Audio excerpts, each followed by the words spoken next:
kenal, kita makan hari ini. Musik.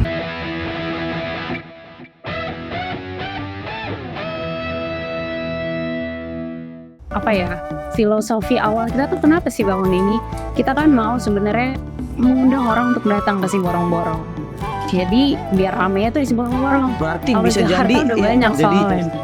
kepikirannya jadi filter kopi bukan tempat coffee shop doang, tempat wisata jadinya ya. Iya. Itu yang kita harapkan. Iya, Untuk meningkatkan juga training Training center. Yes. anak-anak lokal. Berarti ini notabene semua apa namanya, barista segala macamnya orang lokal semua. Orang Batak.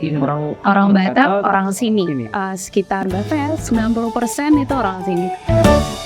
Batak keren.